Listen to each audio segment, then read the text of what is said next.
Over 5,000 years ago, a Sumerian scribe pressed a name into wet clay. The name was Hulgil, which means the joy plant.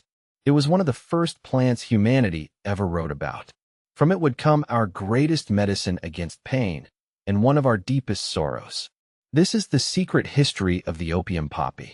At first glance, it is simply beautiful.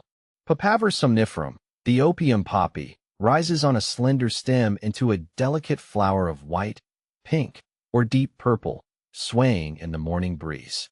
In the fields of places like Afyonkarahisar in Turkey, these blooms stretch to the horizon like something out of a dream. But the beauty is only the surface. Its very scientific name carries a warning and a promise. Somniferum comes from Latin, and it means sleep-bringing. Even the name of this plant announces its ancient power, to bring sleep, to bring dreams, and to silence pain. Humanity's bond with this flower is astonishingly old. Archaeologists have found poppy seeds and capsules in Stone Age settlements across Europe, some dating back over 7,000 years. Long before writing, before cities, before empires, people were already gathering this plant and keeping it close. Then came the first written record, in ancient Sumer, one of the earliest civilizations on Earth. On clay tablets from Mesopotamia, the Sumerians named the poppy Hulgil, the plant of joy. They understood, 5,000 years ago, that this flower held a power unlike almost anything else in nature. From the Sumerians, knowledge of the poppy passed to the Assyrians, then to the Babylonians, then to the Egyptians.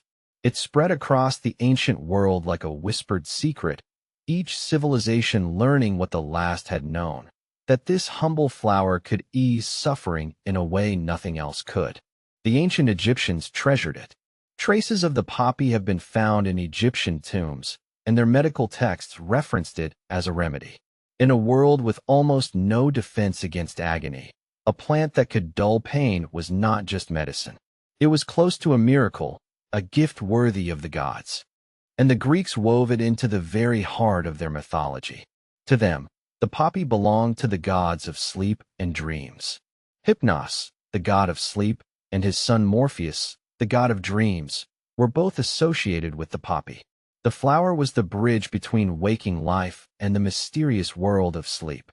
That connection ran so deep that, thousands of years later, when a scientist needed a name for the powerful substance inside the poppy, he reached back to Greek myth. He named it after Morpheus, the god of dreams. The word was morphine, but we are getting ahead of the story. The great physicians of antiquity relied on the poppy. Hippocrates, the father of medicine himself, noted its usefulness.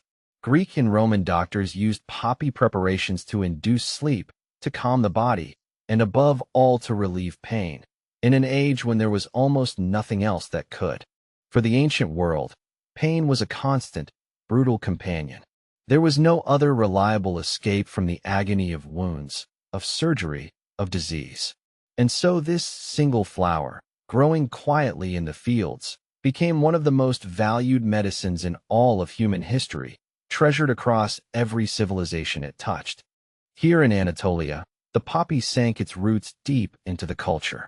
The very name of the city Afyonkarahisar contains the word Afyon, the Turkish word for opium, a city named, in part, after this flower.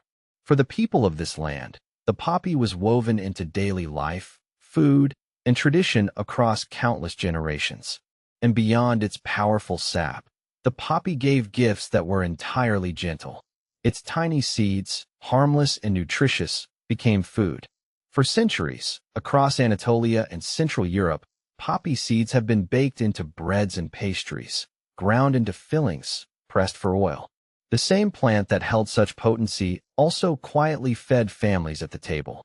But through all these thousands of years, a profound mystery remained. Everyone could see that the poppy worked. It eased pain, it brought sleep, it calmed the suffering. But nobody knew why. What was actually inside this flower? What was the true source of its power? For 5,000 years, that question had no answer. Until one young man in Germany. At the very start of the 19th century, a young German pharmacist named Friedrich Sertürner became determined to solve the poppy's ancient riddle. He set out to find and isolate the single active substance responsible for the plant's incredible effects, something no one had ever done before. After painstaking work, he succeeded. Sertürner isolated a pure, white, crystalline compound from the poppy, the first time in history anyone had extracted the active essence of a medicinal plant in this way. He had captured, in pure form, the very thing that had eased humanity's pain for 5,000 years. He named his discovery Morphine, after Morpheus, the Greek god of dreams. It was a landmark moment, not just for the poppy, but for all of science. Sertürner had opened the door to modern pharmacology, the isolation of pure active compounds from nature. And the compound he found would change medicine forever. Morphine was extraordinary. It was many times more powerful and predictable than the raw plant. For the first time, doctors held a precise, potent tool against pain. It was hailed as a wonder, a true blessing. Some called it God's own medicine, the answer to humanity's oldest enemy, suffering itself. And morphine was only the beginning. The poppy, science discovered, contains a whole family of powerful compounds, alkaloids, including codeine, still one of the most widely used medicines on Earth for pain and cough. These molecules would become the foundation of modern pain relief. To understand why they work, science looked inside the human body itself and found something astonishing. Our own bodies produce natural pain-killing chemicals, called endorphins, and these molecules fit into specific receptors in our brain and nervous system, like a key in a lock, to switch off pain. Here is the stunning part. The molecules in the poppy fit those very same locks. Morphine and its relatives work because they are shaped almost perfectly to match the receptors our own bodies use to control pain. The poppy had, by pure chance of evolution, produced a key to one of the most fundamental systems in the human body.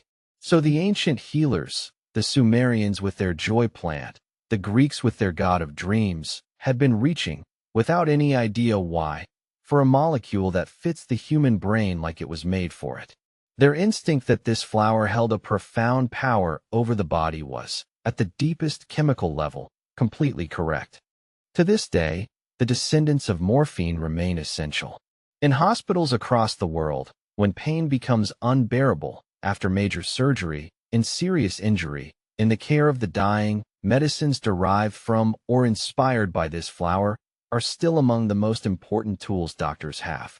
Modern medicine, in its most desperate moments, still leans on the poppy. But this is where the story turns and darkens, because the very power that made the poppy a miracle also made it a danger. The same molecules that switch off pain can also create a powerful dependence. The flower that could rescue could also capture. And history would learn this lesson at a terrible cost. As pure, potent extracts spread, so did addiction. The gift and the curse were revealed to be inseparable, two faces of the same molecule. The poppy's power to end suffering and its power to cause it flowed from the exact same source. And nations would come to struggle profoundly with that double edge. The consequences reshaped the world. In the 19th century, the opium trade grew into a force so vast it fueled wars between empires and altered the fate of nations.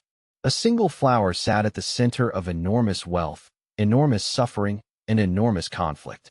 Few plants in history have ever carried such weight.